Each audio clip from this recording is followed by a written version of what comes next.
YSR Congress party ఆవిర్భావ దినోత్సవం రాష్ట్రం అంతా కూడా పండగ దినంగా జరుపుకునేటువంటి వైఎస్ఆర్ కాంగ్రెస్ పార్టీ అనేటువంటిది ఆవిర్భవించి 13 సంవత్సరాలు పూర్తి చేసుకుని 14వ సంవత్సరాలు అడుగు పెడుతున్నటువంటి ఈ సందర్భంగా మెంటపేట నియోజకవర్గ వైఎస్ఆర్ పార్టీ కార్యకర్తలందరికీ కూడా హృదయపూర్వకమైనటువంటి శుభాకాంక్షలు తెలుపుకుంటూ ఈ పార్టీ యొక్క విధి విధానాలు ఈ దేశంలో ఏ రాజకీయ పార్టీకి లేనటువంటి ఎజెండాతో ముందుకెళ్తున్నటువంటి జగన్మోహన్ రెడ్డి గారు.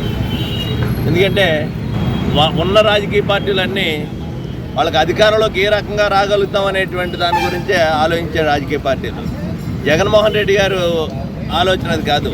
ఈ రాష్ట్రంలో ఉన్నటువంటి పేదరికాన్ని ఏ రకంగా నిర్మూలించాలి, అట్టడుగు స్థాయిలో ఉన్నటువంటి వాళ్ళకి ఏ రకమైనటువంటి సమాజంలో గౌరవం ఇవ్వాలి, రైతులను ఏ విధంగా అభివృద్ధి పదంలో తీసుకెళ్ళాలి, రైతులు వ్యవసాయాలు వదిలేసి బయటికి వెళ్ళిపోయిన వాళ్ళందరినీ మళ్ళీ వ్యవసాయం చేసుకునేటువంటి స్థాయికి తీసుకురావాలంటే రైతాంగానికి సంబంధించినటువంటి వనరులన్నీ ఏర్పాటు చేయాలి. అదేవిధంగా వాళ్ళకి ఉన్నటువంటి వ్యవసాయం మీద వచ్చే ఆదాయాన్ని పెరగాలి.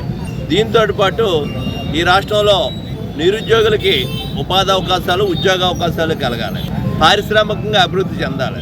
ఈ రాష్ట్రంలో ఉన్నటువంటి దళితులు, క్రిస్టియన్స్, మైనారిటీస్ ఎవరైతే సమాజంలో గుర్తింపు లేనటువంటి వ్యక్తులందరికీ కూడా సమాజంలో ఒక ప్రత్యేకమైనటువంటి గుర్తింపు రావాలి. వాళ్ళకి మహిళలకి సగౌరవంగా ప్రతి విషయంలోనూ కూడా, అంటే భార్యాభర్తలు ఇద్దరు జీవితంలో సగభాగం అంటారు, అది ఊరికే క్షేత్రానికే పరిమితం కాకుండా వాస్తవ పరిస్థితుల్లో కూడా ఆ స్థాయికి మహిళలందరినీ కూడా తీసుకురావడం కోసం జగన్మోహన్ రెడ్డి ఈ సమాజంలో ఉన్నటువంటి అన్ని ప్రాంతాలని, అన్ని వర్గాలని కూడా సమానంగా చూడాలనేటువంటి ఒక ఆలోచనతోటి 3 ప్రాంతాలు ఉన్నాయి, రాయలసీమ, కోస్తా, ఉత్తరాంధ్ర.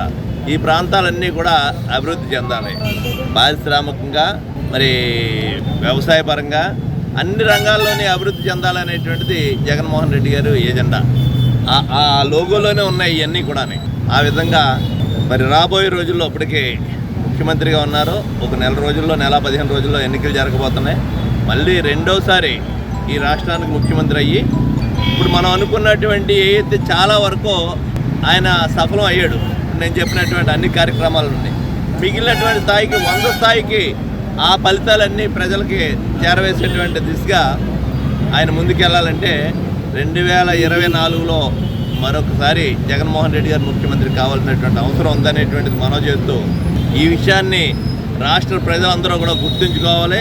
విశ్వసనీయత, కృతజ్ఞత అనేటువంటి దానికి మరి అందరూ కూడా జగన్మోహన్ రెడ్డి గారిని ముఖ్యమంత్రి చేయాలని చెప్పేసి కోరుకుంటూ దీనికి కార్యకర్తలందరికీ కూడా మరొకసారి నా శుభాకాంక్షలు తెలుపుతూ సెలవు తీసుకుంటాను.